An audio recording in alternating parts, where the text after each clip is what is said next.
In this video, I'm going to talk about your free giveaway, or often known as your freebie.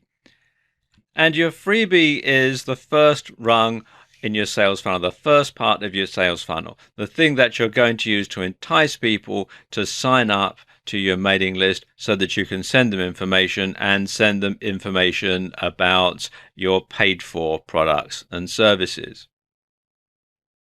A free report is the most popular giveaway. And that's what I'm going to be mainly concentrating on in this video. But you can also give away an app or a screensaver. If you do that, if you do give away some sort of software, then just make sure that the file size isn't so large that it uses up all of your bandwidth.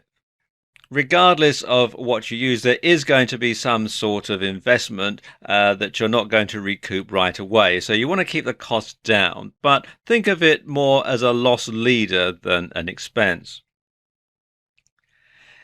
Now, if you do give away a free report, the report should contain a lot of useful information that the prospect can use right away. So make sure this information is up to date. And the report should be good quality and it should be well written. So if you're not confident of your own abilities as a writer, then you should hire a ghostwriter to write the report for you. And the report should be of sufficient quality that you should be able to charge at least $9.95 for it if it were to be sold. Now, of course, in order to make sure that your report is up to date, you want to make sure you have a lot of information to go in it. So where do you find this information? Well, of course, probably the best source of information for your free report are your own experiences. And that guarantees that the report will be unique. But if it's in a niche that you're not overly familiar with, there are some other sources of information. Forum sites are a good place to look. When you look at the sort of questions that people are asking on forum sites, the sort of discussions that are going on, you can often glean a lot of information from those.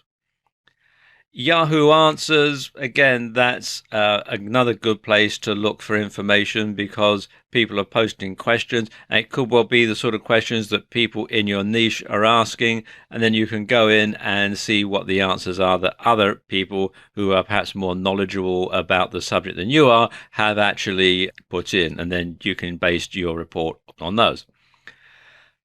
Product reviews on Amazon.com are always a great place to look for information, particularly if your report is, say, on a software product or it's on some other type of physical product.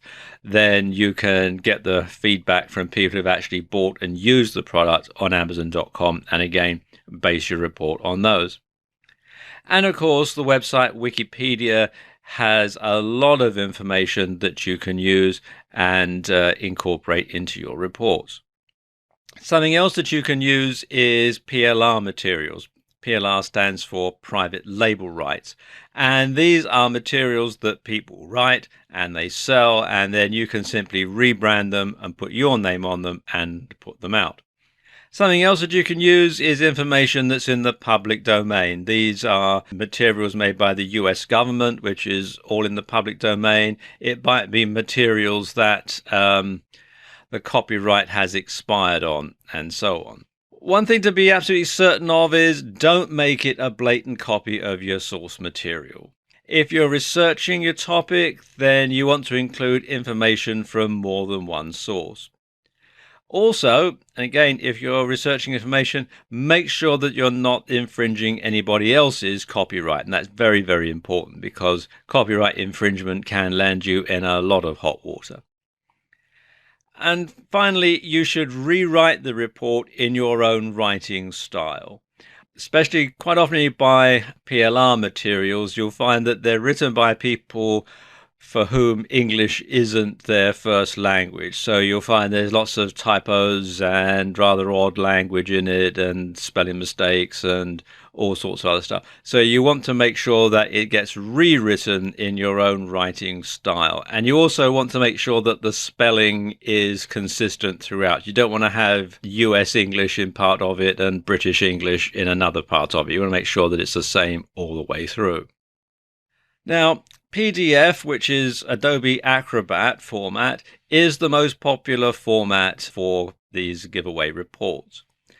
And there are a number of reasons for this. First and foremost, it ensures that your report can be read on a wide variety of devices and operating systems. So what you want to do is include a download link in the first email that gets sent by your autoresponder.